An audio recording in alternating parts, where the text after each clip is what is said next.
बिस्मिल्लाहिर्रहमानिर्रहीम अस्सलातु वस्सलामु अलैका या रसूलुल्लाह व अला आलिहि व सहाबिका या हबीबल्लाह। दोस्तों उम्मीद करता सारे भाई खैरियत नाल होणगे। दोस्तों अक्सर फार्मर नूं डिफरेंट चीज़ों के उत्ते आगाही देंदे रहीदा है, जिन्हां दे विच अज तफसीलन असीं गल करांगे फार्म दे उत्ते XPM, मिठा सोडा, नमक, टॉक्सन बाइंडर, बाईपास फैट या तेल देना असीं। ये सारियां डिफरेंट चीज़ों के फार्म के उत्ते अखराजात की आ रहे हैं। साडे जानवर की बुनियादी जरूरत की है, साडा जानवर पेट क्यों बहुत बड़ा कर जाता है, साडा जानवर उपरों हड्डियां क्यों कट जाता है, साडा जानवर दुध देने वाला कमजोर क्यों हो जाता है। 40 लीटर दुध देने वाली जिहड़ी गां है वो डेली मोटी हो रही है, साडे को 6 लीटर दुध देने वाला जिहड़ा जानवर है कमजोर हो रहा है।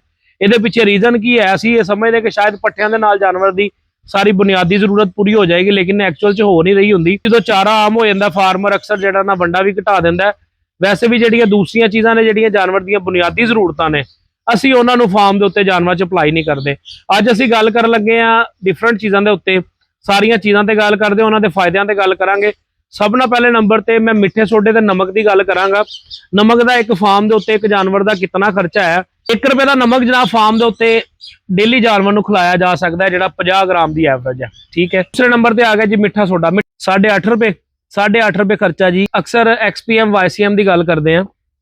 इन्हां दोवां चीज़ों का पहले तो फायदे की गल करिए। ये दोवें चीज़ां जिहड़ियां ने तुहाडे जानवर का जिहड़ा रूमन है ना, जिन्होंने असीं ओजरी कहते हैं, ये pH लैवल नूं मेनटेन करती है। हुण pH लैवल की है, अगर तुसीं एक बीमारी आम सुनी होएगी जानवर दे विच वाई हुंदी है, बादी हुंदी है।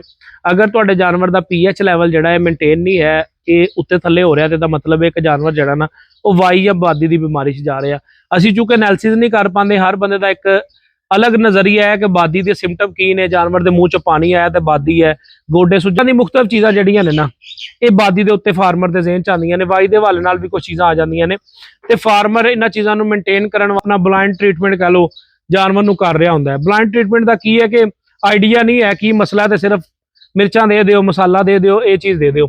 अगर तुसीं अपने फार्म के उत्ते जानवर की वाई बादी तो बचाना चाहते हो जानवरों नूं, तो फिर नमक ते मिठा सोडा, ताकि pH लैवल मेनटेन रहे, जानवर च वाई बादी की बीमारी ना आवे, तजाबियत ना आवे, जानवर जिहड़ी खुराक खावे उस खुराक का जानवर के पेट च ज़्यादा टाइम रुकन की वजह तो नुकसान ना हो। तीसरी चीज़ आती है जिन्हों असीं कहते हैं XPM या YCM। YCM वो चीज़ है, XPM वो चीज़ है जानवर के पेट के अंदर जिहड़े माइक्रोब्स होंदे ने, माइक्रोफ्लोरा होंदा है, उन्होंने हैल्दी करता है।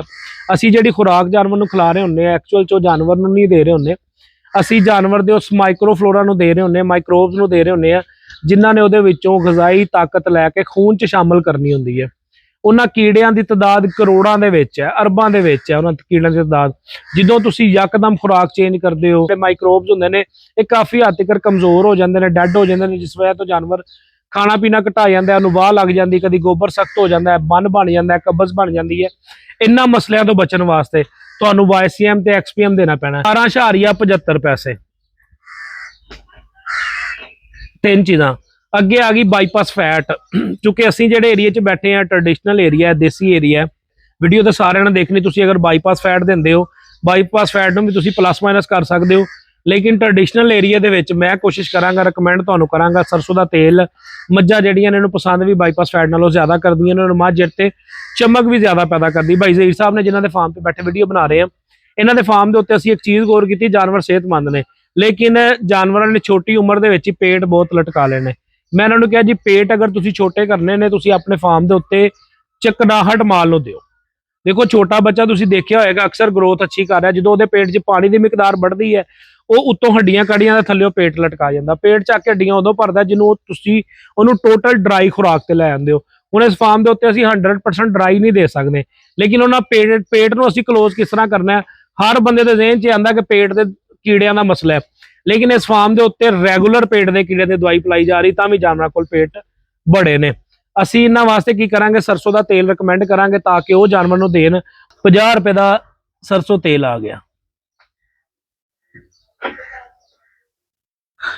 ये चीज़ां आ गई। अगे आ जाओ तुसीं टॉक्सन बाइंडर ते। टॉक्सन बाइंडर भी 2 किस्म का है, एक क्ले बेस्ड है तो एक यीस्ट बेस्ड है। जिहड़ा क्ले बेस्ड है 2-3 चीज़ों के टॉक्सन से काम करता, जिहड़ा यीस्ट बेस्ड है सारियां चीज़ों से काम करता। रेट की गल करिए तो काफ़ी सारा फर्क है। जिहड़ा क्ले बेस्ड है वो तकरीबन कोई 7,000 तो शुरू होकर 8-9-10,000 तक है।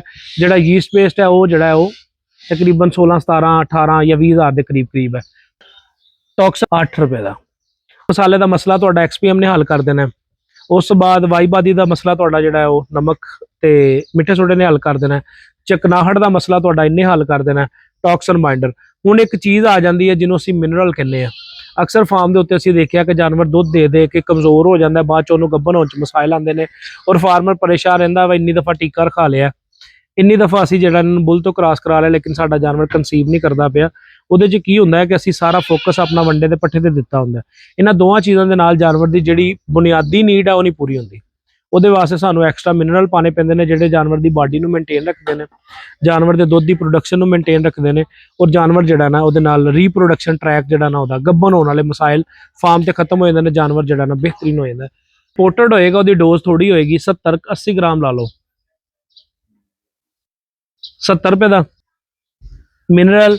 ਇਹ ਮਿਨਰਲ ਪਲੱਸ ਵਿਟਾਮਿਨ ਦੋਨਾਂ ਦਾ ਰੇਟ ਹੈ 70 ਹੁਣ ਸਾਰੇ ਰੇਟ ਜਮਾ ਕਰਿਆ ਜੇ। ਇਹ ਬੇਸਿਕਲੀ ਜਾਨਵਰ ਦੀਆਂ ਫਾਰਮ ਦੇ ਉੱਤੇ ਬੁਨਿਆਦੀ ਜ਼ਰੂਰਤਾਂ ਨੇ।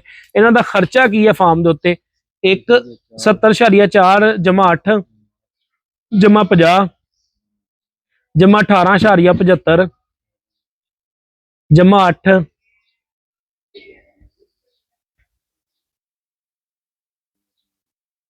ਜਮਾ 8 156 ਰੁਪਏ ਖਰਚਾ ਹੈ। ਇਹਨੂੰ ਜ਼ਰਾ 30 ਦੇ ਨਾਲ ਕਰਿਆ ਜੇ 4684 ਰੁਪਏ।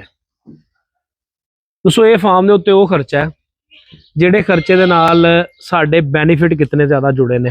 ਅਗਰ ਤੁਸੀਂ ਜਾਨਵਰ ਨੂੰ ਮਸਾਲਾ ਦਿੰਦੇ ਹੋ ਮੂੰਹ ਫੜ ਕੇ, ਤੁਹਾਡਾ ਤੇਲ 1 ਪਾਉ ਹੁੰਦਾ ਹੈ, ਤੁਹਾਡੀ ਉਹਦੇ 'ਚ ਮਿਰਚ ਹੁੰਦੀ ਹੈ, ਤੁਹਾਡਾ ਉਹਦੇ 'ਚ ਹਾਲੀ ਅਲਸੀ ਹੁੰਦਾ ਹੈ, ਤੁਹਾਡਾ ਉਹਦੇ 'ਚ ਗੁੜ ਹੁੰਦਾ ਹੈ, ਤੁਹਾਡੇ ਮੇਥਰੇ ਹੁੰਦੇ ਨੇ ਜਾਂ ਡਿਫਰੈਂਟ ਚੀਜ਼ਾਂ ਹੁੰਦੀਆਂ ਨੇ। ਇਹ ਸਾਰੀਆਂ ਮਿਲਾ ਕੇ ਦਈਏ ਤੇ ਤਕਰੀਬਨ ਅਗਰ ਹਫਤੇ 'ਚ ਇੱਕ ਦਫਾ ਵੀ ਮਸਾਲਾ ਤੁਸੀਂ ਦਿਓ ਨਾ ਫਾਰਮ ਦੇ ਉੱਤੇ ਤੇ ਤੁਹਾਡੇ ਜਾਨਵਰ ਦਾ ਉਹ ਮਸਾਲਾ ਕਮ ਅਜ਼ ਕਮ 1000 ਰੁਪਏ ਦਾ ਪੈਂਦਾ। ਔਰ ਸਾਡੇ ਟ੍ਰੈਡੀਸ਼ਨਲ ਜਾਂ ਦੇਸੀ ਦੀ ਗੱਲ ਕਰੀਏ ਉਹ ਤੇ ਸਿੱਧਾ 1500 ਰੁਪਏ ਦਾ ਦੇਸੀ ਘਿਓ ਹੀ ਇੱਕ ਟਾਈਮ 'ਚ ਪਾ ਲੈਂਦਾ। ਠੀਕ ਹੈ, ਮਹੀਨੇ 'ਚ ਅਸੀਂ 4 ਦਫਾ ਮਸਾਲਾ ਦੇਣਾ ਹੁੰਦਾ, 4 ਦਫਾ ਦਾ ਜਿਹੜਾ ਖਰਚਾ ਨਾ ਤਕਰੀਬਨ 4000 ਪਲੱਸ ਰੇਟ ਦਾ ਆਉਂਦਾ, ਜਿੰਨੇ ਸਿਰਫ ਕੀ ਕਰਨਾ ਹੈ ਵਾਈਬਾਦੀ ਜਿਸਮ 'ਚੋਂ ਕੱਢਣੀ ਹੈ। ਬਾਕੀ ਜਿਹੜੇ ਇੰਨੇ ਜ਼ਿਆਦਾ ਫਾਇਦੇ ਨੇ ਉਹ ਉਹਦੇ ਤੋਂ ਪੂਰੇ ਨਹੀਂ ਹੁੰਦੇ। ਨਾ ਤੇਲ ਦੀ ਕਮੀ ਉਹਨੇ ਪੂਰੀ ਕਰਨੀ ਹੈ। ਤੁਸੀਂ ਤੇਲ ਚੌਥੇ ਦਿਨ ਬਾਅਦ ਜਾਂ 7ਵੇਂ ਦਿਨ ਬਾਅਦ ਜਾਂ 8ਵੇਂ ਦਿਨ ਬਾਅਦ ਦਿਓਗੇ ਇਸ ਮਸਾਲੇ ਦੇ ਵਿੱਚ, ਉਹ ਬੁਨਿਆਦੀ ਜ਼ਰੂਰਤ ਨਹੀਂ ਪੂਰੀ ਕਰਦਾ। ਅਸੀਂ 100 ਗ੍ਰਾਮ ਦੀ ਤੇਲ ਦੀ ਐਵਰੇਜ ਲਾਈ ਹੈ। 100 ਗ੍ਰਾਮ ਦਾ ਮਤਲਬ ਹੈ ਮਹੀਨੇ 'ਚ 3 ਕਿਲੋ ਤੇਲ ਜਾਨਵਰ ਦੇ ਜਿਸਮ 'ਚ ਚਲਾ ਜਾਏਗਾ। ਤੁਹਾਡੇ ਕਾੜਿਆਂ ਮਸਾਲਿਆਂ 'ਚ ਅਗਰ ਪਾਈਆ ਦੀ ਖੁਰਾਕ ਵੀ ਦਈਏ ਨਾ ਤੇ ਜਾਨਵਰ ਦੇ ਜਿਸਮ 'ਚ ਜਿਹੜਾ ਤੇਲ ਜਾਣਾ ਹੈ ਨਾ ਉਹ ਮਹੀਨੇ 'ਚ 1 ਕਿਲੋ ਜਾਂਦਾ ਹੈ। ਅਗਰ ਹਫਤੇ 'ਚ 1 ਕਾੜਾ ਵੀ ਅਸੀਂ ਦੇ ਕੇ ਲਿਆਈਏ, ਉਸ ਹਿਸਾਬ ਨਾਲ ਬਾਕੀ ਸਾਰੀਆਂ ਚੀਜ਼ਾਂ ਦਾ ਵੀ ਤੁਸੀਂ ਦੇਖ ਲਓ। ਤੁਹਾਡੇ ਜਾਨਵਰ ਦੇ ਮਾਈਕਰੋਬਸ ਮਾਈਕਰੋਫਲੋਰਾ ਡਿਸਟਰਬ ਨਹੀਂ ਹੋਣਗੇ, ਬੰਨ ਨਹੀਂ ਬਣੇਗਾ, ਕਬਜ਼ ਨਹੀਂ ਹੋਏਗੀ, ਜਾਨਵਰ ਖਾਣਾ ਪੀਣਾ ਨਹੀਂ ਘਟਾਏਗਾ, ਖੁਰਾਕ ਬਦਲਣ ਦੇ ਨਾਲ ਜਾਨਵਰ ਡਿਸਟਰਬ ਨਹੀਂ ਹੋਏਗਾ। ਇਹ ਫਾਇਦਾ ਹੋਏਗਾ। ਨਮਕ ਮਿੱਠੇ ਸੋਡੇ ਦਾ ਆਲਰੇਡੀ ਤੁਹਾਨੂੰ ਪਤਾ ਹੈ। ਟੌਕਸਨ ਬਾਈਂਡਰ ਜਿਹੜਾ ਇਸ ਟਾਈਮ ਬਹੁਤ ਜ਼ਿਆਦਾ ਜ਼ਰੂਰੀ ਹੈ ਕਿਉਂਕਿ ਜਿਹੜੀ ਵੀ ਅਸੀਂ ਖੁਰਾਕ ਖਿਲਾ ਰਹੇ ਹਾਂ, ਅੱਜ ਕੱਲ੍ਹ ਕਮਾਦ ਖਿਲਾ ਰਹੇ ਹਾਂ, ਕਮਾਦ ਦੀ ਜਿਹੜੀ ਪੱਤਰੀ ਜਾਂ ਉਹਦੀ ਪਲੜੀ ਹੈ ਉੱਪਰ ਵਾਲੀ ਜਾਂ ਉਹਦਾ ਕਵਰ ਹੈ ਉੱਪਰ ਵਾਲਾ, ਉਹਦੇ ਵਿੱਚ ਹਜ਼ਾਰਾਂ ਕਿਸਮ ਦੀ ਫੰਗਸ ਲੱਗੀ ਹੁੰਦੀ ਹੈ। ਸਾਡੀਆਂ ਪਾਣੀ ਵਾਲੀਆਂ ਹੋਦੀਆਂ 'ਚ ਹਜ਼ਾਰਾਂ ਕਿਸਮ ਦੀ ਫੰਗਸ ਹੈ। ਅਸੀਂ ਜਿਹੜੀ ਖੁਰਾਕ ਖਿਲਾ ਰਹੇ ਹਾਂ, ਖੁਰਾਕ ਦੇ ਵਿੱਚ ਟੌਕਸਨ ਦਾ ਲੈਵਲ ਹਾਈ ਹੈ। ਠੀਕ ਹੈ ਜੀ, ਮਤਲਬ ਇਹਨਾਂ ਚੀਜ਼ਾਂ ਦੀ ਵਜ੍ਹਾ ਤੋਂ ਜਿਨ੍ਹਾਂ 'ਚ ਫੰਗਸ ਆ ਜਾਂਦੀ ਹੈ, ਉਹਦੀ ਵਜ੍ਹਾ ਤੋਂ ਫਾਰਮ ਦੇ ਉੱਤੇ ਜਾਨਵਰਾਂ ਦੇ ਲਿਵਰ ਇਫੈਕਟ ਹੁੰਦੇ ਨੇ। ਉਸ ਲਿਵਰ ਨੂੰ ਵੀ ਅਸੀਂ ਸੇਵ ਰੱਖ ਲਿਆ ਇਹਦੇ ਨਾਲ।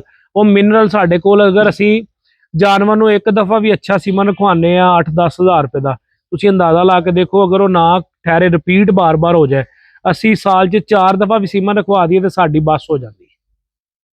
ਅਗਰ ਤੁਹਾਡੇ ਜਾਨਵਰ ਦਾ ਰੀਪਰੋਡਕਸ਼ਨ ਟਰੈਕ ਖਰਾਬ ਹੈ ਉਹ ਵੀ ਇਹਦੇ ਵਿੱਚ ਹੈ। ਤੁਸੀਂ ਫਾਰਮ ਦੇ ਉੱਤੇ 4684 ਰੁਪਏ ਖਰਚਾ ਕਰਦੇ ਹੋ ਇੱਕ ਜਾਨਵਰ ਤੇ ਮਹੀਨੇ ਦਾ, ਤੁਹਾਨੂੰ ਇਹ ਜਾਨਵਰ ਕਮ ਅਜ਼ ਕਮ 4684 ਰੁਪਏ ਨੂੰ ਬਦਲ ਕੇ ਕਮ ਅਜ਼ ਕਮ 20 ਤੋਂ 25000 ਰੁਪਏ ਦਾ ਮਹੀਨੇ ਦਾ ਬੈਨੀਫਿਟ ਦੇਗਾ। ਦੁੱਧ ਦੀ ਪ੍ਰੋਡਕਸ਼ਨ ਖਰਾਬ ਨਹੀਂ ਹੋਣ ਲੱਗੀ, ਜਾਨਵਰ ਵਜ਼ਨ ਨਹੀਂ ਤੋੜਨ ਲੱਗਾ, ਜਾਨਵਰ ਬਿਮਾਰ ਨਹੀਂ ਹੋਣ ਲੱਗਾ, ਡਾਕਟਰਾਂ ਦੇ ਫਾਰਮ ਤੋਂ ਖਰਚੇ ਖਤਮ ਹੋ ਜਾਣਗੇ। ਇਹ ਉਹ ਚੀਜ਼ਾਂ ਨੇ ਜਿਹੜੀਆਂ ਜਾਨਵਰ ਦੀਆਂ ਜ਼ਰੂਰਤਾਂ ਨੇ। ਜਿੰਨੀਆਂ ਪਾਕਿਸਤਾਨ 'ਚ ਕਾਰਪੋਰੇਟ ਡੇਅਰੀਆਂ ਨੇ ਜਾਂ ਕਮਰਸ਼ੀਅਲ ਡੇਅਰੀਆਂ ਨੇ ਆਪਣੇ ਆਪ ਨੂੰ ਮਜ਼ਬੂਤ ਕਰਨ ਵਾਸਤੇ ਚੀਜ਼ਾਂ ਦਾ ਇਸਤੇਮਾਲ ਲਾਜ਼ਮੀ ਕਰਦੀਆਂ ਨੇ। ਔਰ ਉਹਨਾਂ ਫਾਰਮਾਂ ਦੇ ਉੱਤੇ ਤੁਸੀਂ ਵਿਜ਼ਿਟ ਕਰੋ ਜਿਹਦੇ ਕੋਲ 100 ਜਾਨਵਰ ਖੜਾ ਹੈ, 100 ਗਾਂ ਖੜੀ ਹੈ, ਤੁਹਾਨੂੰ ਇੱਕ ਵੀ ਜਾਨਵਰ ਦਾ ਹਵਾਨਾ ਡਿੰਗਾ ਨਹੀਂ ਨਜ਼ਰ ਆਉਣ ਲੱਗਾ, ਇੱਕ ਵੀ ਜਾਨਵਰ ਦਾ ਥਣ ਘੱਟ ਨਹੀਂ ਨਜ਼ਰ ਆਉਣ ਲੱਗਾ, ਇੱਕ ਵੀ ਜਾਨਵਰ ਦਾ ਪੇਟ ਲਟਕਿਆ ਨਹੀਂ ਨਜ਼ਰ ਆਉਣ ਲੱਗਾ, ਇੱਕ ਵੀ ਜਾਨਵਰ ਜਿਸਮੋਂ ਕਮਜ਼ੋਰ ਨਜ਼ਰ ਨਹੀਂ ਆਉਣ ਲੱਗਾ। ਅਗਰ ਤੁਹਾਡੇ ਕੋਲ ਫਾਰਮ ਤੇ ਇਹ ਚੀਜ਼ਾਂ ਪੂਰੀਆਂ ਨੇ ਤੇ ਫਿਰ ਤੁਹਾਡਾ ਇਹਦਾ ਮਤਲਬ ਐਨੀਮਲ ਠੀਕ ਹੈ। ਸਾਡੇ ਕੋਲ ਜੋ ਕਿ ਲੋਕਲ ਤਰੀਕੇਕਾਰ ਦੀ ਫਾਰਮਿੰਗ ਹੈ, ਸਾਡੇ ਕੋਲ 15 ਜਾਨਵਰ ਖਲੇ ਹੋਣ, 15 ਦੇ ਵਿੱਚੋਂ 5 ਦੇ ਤੇ ਵੈਸੇ ਹਵਾਨੇ ਡਿੰਗੇ ਹੁੰਦੇ ਨੇ, 15 ਦੇ ਪੇਟ ਲਟਕੇ ਹੁੰਦੇ ਨੇ, 15 ਦੀਆਂ ਹੱਡੀਆਂ ਨਿਕਲੀਆਂ ਹੁੰਦੀਆਂ ਨੇ, 15 ਮਸਲੇ 'ਚ ਖੜੇ ਹੁੰਦੇ ਨੇ ਜਿਹੜੇ ਗੱਭਣ ਹੀ ਨਹੀਂ ਹੋ ਰਹੇ ਹੁੰਦੇ।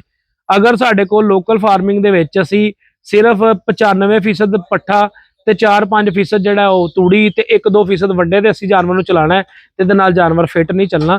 ਜਾਨਵਰ ਦੀ ਜਿਹੜੀ ਬੁਨਿਆਦੀ ਜ਼ਰੂਰਤ ਹੈ ਉਹ ਵੀ ਤੁਸੀਂ ਪੂਰੀ ਕਰੋ। ਜਾਨਵਰ ਤੁਹਾਡਾ ਵਜ਼ਨ ਨਹੀਂ ਤੋੜਨ ਲੱਗਾ, ਇਹ ਚੀਜ਼ਾਂ ਦੇ ਨਾਲ ਜਾਨਵਰ ਬਿਮਾਰੀਆਂ ਤੋਂ ਬਚਿਆ ਰਹੇਗਾ। ਇਸ ਤਰ੍ਹਾਂ ਦੀ ਮਜ਼ੀਦ ਵੀਡੀਓ ਦੇਖਣ ਵਾਸਤੇ ਜੁੜੇ ਰਹੋ ਸਾਡੇ ਨਾਲ। ਰੱਬ ਰਾਖਾ।